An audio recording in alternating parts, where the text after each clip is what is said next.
What is going on, ladies and gentlemen? It is I, Randy, with RTS Mobile Gaming, bringing you another fantastic Sea of Conquest video today. In today's video, we're going to be spending 2 minutes to show you an adaptation and an evolution to the immense Rage Generation anti-meta build that we have been working on for several weeks. I will start by showing you a fantastic straight clash battle, although this build is designed for team fighting.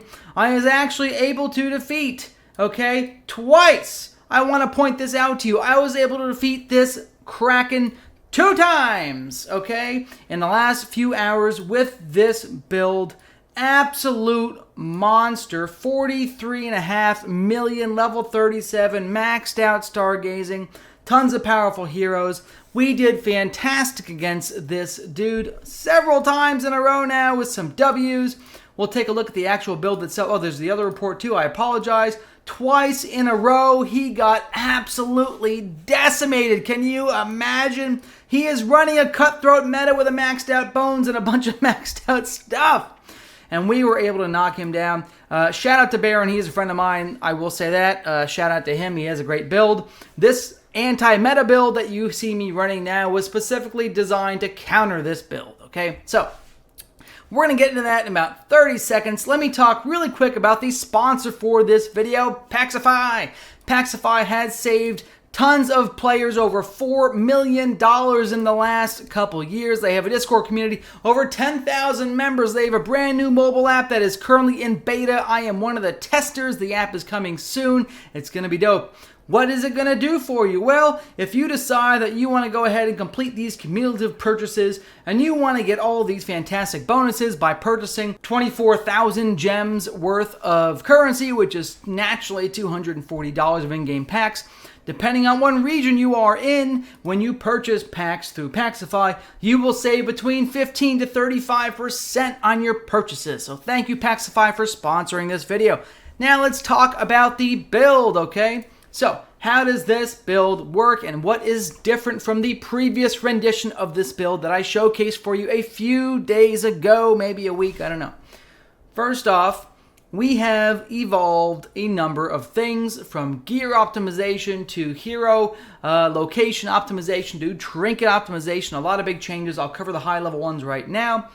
Essentially, we are using the Yamada set, a dual Yamada and Sov set on my Warhammer. This is going to give me an attack percent bonus on the figurehead and an attack percent bonus on the helm. This is going to give me incredible tankiness. Not quite as nice as a full Sov, but I'm getting 15% attack, 15% armor, and 10% HP versus 18% HP. So I'm trading 8% HP and I'm getting really, really great crit resistance on the sails, which is incredibly useful. Actually 45% crit resist on the sail by itself. And then naturally having this 60% bonus attack is going to be really, really great for my healing capabilities. It is going to dramatically increase both the tankiness of this build and the healing effectiveness of this build at the same time. Next, we have changed the Fearless Princess into a little bit more of a glass cannon, focusing on Blade of Freedom for the set pieces here. We are using crit damage on the figurehead and crit damage on the sails. And then damage on the, although I can probably change this to attack soon, but we're running damage on the helm as well, For the Stormbringer, we are using the same exact Sovereign set for this. Nothing really to show you here other than I'm still using crit resistance on the figurehead.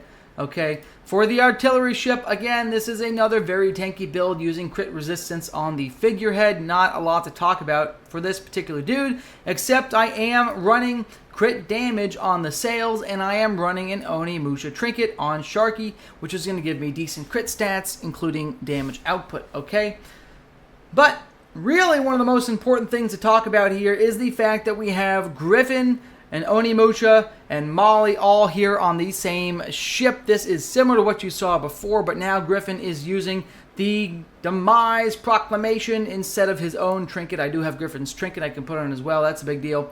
And you also are probably wondering yourself, why is Keelanting on the artillery ship when there should be a Wanda down here?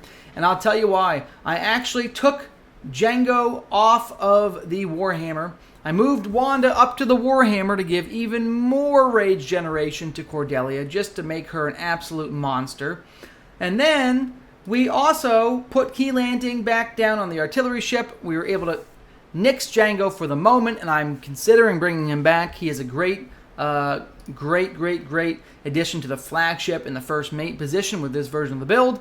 He is going to give you good rage regen if you do that. I am currently trialing Delilah, and I'm liking how she's doing. So essentially, we have moved Wanda into Django's position with Bones. We have changed Griffin's Trinket to Critical Strike and with Blade of Freedom crit stats. We have changed the Warhammer's gear set, and we have put Key Landing and a little bit higher damage focus on the Goddess Sajit. This is going to dramatically increase my damage on all of the ships that are dealing damage. Okay, it is also going to dramatically increase my healing. So there you go. What we have also done is taken the Yamada set off of the flagship. I would like to put it back on. Let me make that very clear. I'm just waiting for another Yamada crit resistance sail to pop up, and then I will have it on this particular ship. But for now, this is what we got. Okay, let's take a look at one of those reports in slow motion, because I'm sure you want to see it happen. He's now lost twice. He lost again in the time we were making this video. He came again. He tried it again. Oh my God, complete domination. What are we even doing? The Kraken Slayer. The Kraken Slayer, 37 million versus 43 million power. That is a 6 million power difference, ladies and gentlemen, with a Mega Whale Kraken here. Woo! Look at the strategic damage. Oh my God, Molly coming in doing some good damage too. Look at that. Oh my goodness, folks. Oh my goodness. Oh, what a day. He is getting thunderclapped. You want to watch it? Yeah, you do. Yes, let's watch the battle. Look at this Kraken get sunken. Baron, I love you a long time. I'm talking shit for the video, but I do love you. You're good. You're good. I love you. He is focus firing onto the flagship. But here comes the double Griffin ults. Oh my God, did you see the amount of crit damage? Here comes another ult. There's another Griffin ult.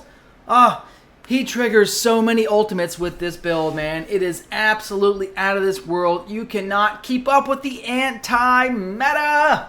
So, if you guys have enjoyed this progress, the growth for the anti-meta build, please feel free to like and subscribe. And thank you again to Packsify for sponsoring this video.